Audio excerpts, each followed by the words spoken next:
नमस्कार। आप सभी का एक बार फिर से स्वागत है हमारे चैनल ऑलवेज हैप्पी भक्ति में।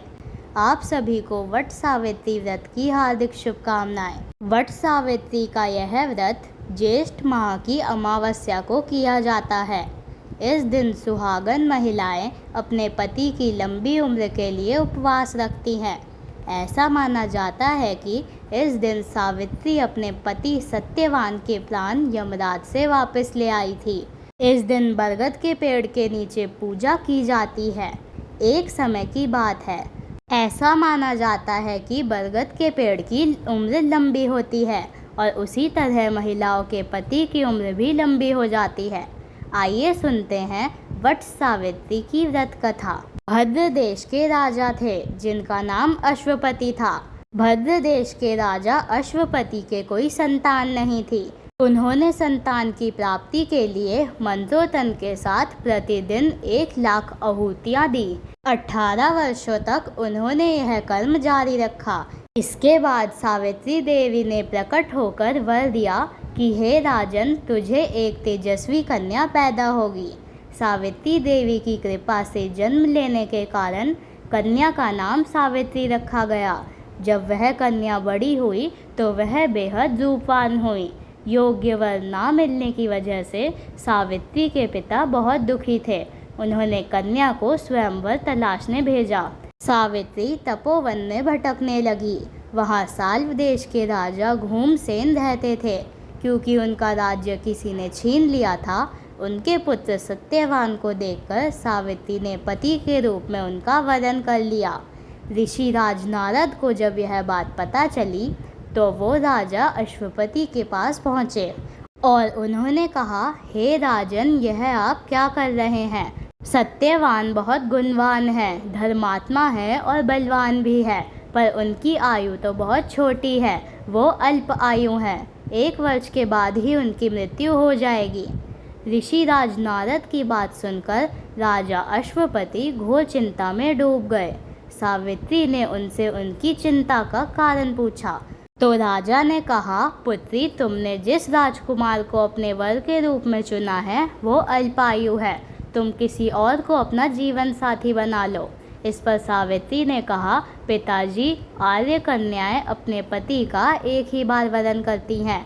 राजा एक बार ही आज्ञा देता है और पंडित एक बार ही प्रतिज्ञा करते हैं और कन्यादान भी एक ही बार किया जाता है। सावित्री हट करने लगी और बोली, मैं सत्यवान से ही विवाह करूंगी।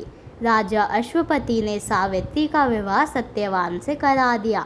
सावित्री अपने ससुराल पहुंचते ही सास ससुर की सेवा करने लगी। समय बीतने लगा। नारद मुनि ने सावित्री को पहले ही सत्यवान की मृत्यु के दिन के बारे में बता दिया था। वो दिन जैसे जैसे करीब आने लगा, सावित्री अधीर होने लगी। उन्होंने 3 दिन पहले से ही उपवास शुरू कर दिए। नारद मुनि द्वारा कथित निश्चित तिथि पर उन्होंने पितरों का पूजन किया। हर दिन की तरह सत्यवान उस दिन भी लकड़ी काटने जंगल चले गए और उनके साथ सावित्री भी गई। जंगल में पहुंचकर सत्यवान लकड़ी काटने के लिए एक पेड़ पर चढ़ गए। तभी उनके सिर में तेज दर्द होने लगा। दर्द से व्याकुल होकर सत्यवान पेड़ से नीचे उतर गए। सावित्री अपना भविष्य समझ गई। सत्यवान के सिर को गोद में रखकर अब सावित्री सत्यवान के सिर को सहलाने लगी। तभी वहाँ यमराज आते दिखाई दिए। यमराज अपने साथ सत्यवान को ले जाने लगे और फिर सावित्री भी उनके पीछे पीछे चल दी। यमराज ने सावित्री को समझाने की बहुत कोशिश की कि यह विधि का विधान है, इसे बदला नहीं जा सकता और तुम्हें साथ नहीं चलना चाहिए। लेकिन सावित्री नहीं मानी। सावित्री की निष्ठा और पति परायणता देखकर यमराज ने सावित्री से कहा, हे देवी, तुम धन्य हो। तुम मुझसे कोई भी वरदान मांग सकती हो, लेकिन मेरे पीछे मत आओ। सावित्री ने कहा, मेरे सास ससुर वनवासी हैं और अंधे भी हैं। आप उन्हें दिव्य ज्योति प्रदान करें। यमराज ने कहा, ऐसा ही होगा। जाओ, अब लौट जाओ। लेकिन सावित्री अपने पति सत्यवान के पीछे चलती रही। यमराज ने कहा, देवी, तुम वापस जाओ।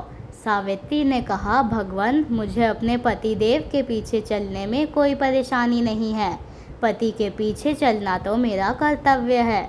यह सुनकर उन्होंने उसे एक और वर मांगने के लिए कहा। सावित्री बोली, हमारे सास ससुर का साम्राज्य छिन गया है, उसे पुनः वापस दिला दे। यमराज ने सावित्री को यह वरदान भी दे दिया और कहा, अब तुम यहाँ से लौट जाओ। लेकिन सावित्री फिर भी पीछे पीछे चलती रही।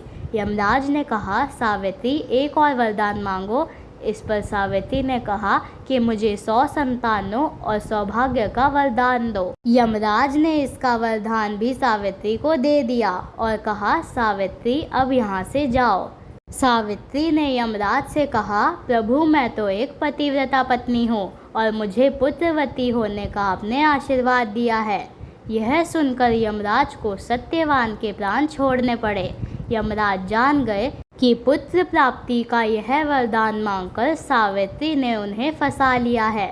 यमराज अंतर्ध्यान हो गए और सावित्री उसी वट वृक्ष के पास आ गई जहाँ उसके पति का मृत शरीर पड़ा था। सत्यवान अब जीवांत हो गए और दोनों खुशी खुशी अपने राज्य की ओर चल पड़े। दोनों जब घर पहुँचे तो उन्होंने देखा कि माता पिता की आंखें ठीक हो गई हैं। इस प्रकार सावित्री सत्यवान चिरकाल तक अपने राज्य का सुख भोगते रहे। अतः पतिव्रता सावित्री के अनुरूप भी प्रथम अपने सास ससुर का उचित पूजन करने के साथ ही अन्य विधियों को प्रारंभ करना चाहिए। वट सावित्री करने और इस कथा को सुनने से उपासक के वैवाहिक जीवन और जीवन साथी की आयु पर किसी प्रकार का कोई संकट आए तो वह टल जाता है। तो यह थी वट सावित्री की व्रत कथा। आपको यह कथा कैसी लगी कमेंट करके ज़रूर बताएं। साथ ही मेरे चैनल ऑलवेज हैप्पी भक्ति को सब्सक्राइब करना ना भूलें। धन्यवाद।